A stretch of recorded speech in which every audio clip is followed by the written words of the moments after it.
And literally trillions of dollars for the country. This is making our country very rich.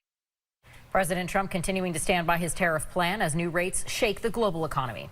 Thanks for joining us at 6. I'm Kat Villianzoni. And I'm Kiana Burks in for Darren. The White House says the tariffs will encourage more companies to move production to the U.S. and are based on trade imbalances and negotiations. While negotiations are continuing with top trading partners Mexico and China, President Trump increased the tariff on Canadian goods to 35%, citing a lack of cooperation in curbing the flow of fentanyl.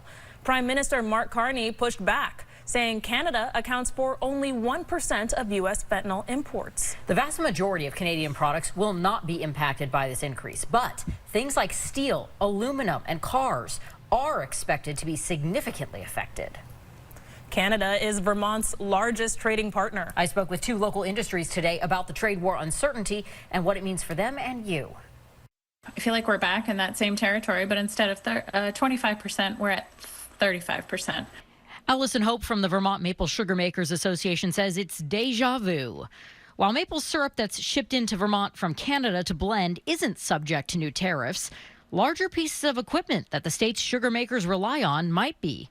Canada is a major supplier. We're really a cross-border collaboration. And the uncertainty over pricing could be sour for this sweet staple.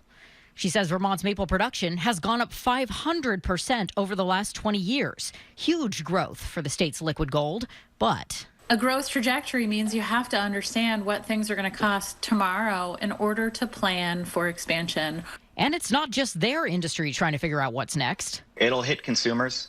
The Northeastern Retail Lumber Association includes well-known Vermont businesses like Bethel Mills, RK Miles, and Goodrow Lumber. Windows, doors, and hardware used in your home renovations will see the biggest impact from the most recent tariff increase. Director of Government Affairs Francis Palaziski says many suppliers and retailers may have already built in some of those increases. In the beginning, the uncertainty was driving a lot of pricing volatility.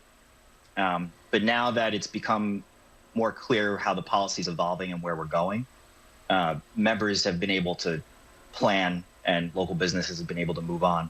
But he says there have been decades of separate lumber tariffs with Canada, and in the big picture, there may be some economic positives years down the line. We have seen with these tariffs that have been in place for decades on Canadian lumber, sawmills have moved into the United States to avoid the tariff.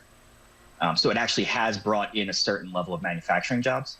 On the sugaring side, Hope hopes their members hang in there and that this tariff tiff is like the New England weather. Wait 5 minutes and maybe it'll go down a little bit. Who knows? While their industries brace for more change, the common theme in talking with both of them today was that this increase had a more muted effect than the one this past April. Vermont Senator Peter Welch continues to speak out against tariffs. In a statement, he said in part, quote, "A tariff is a tax, and President Trump is single-handedly raising taxes on families, businesses, and farmers across America. Vermont small businesses, farmers, and manufacturers have no idea what to expect day to day.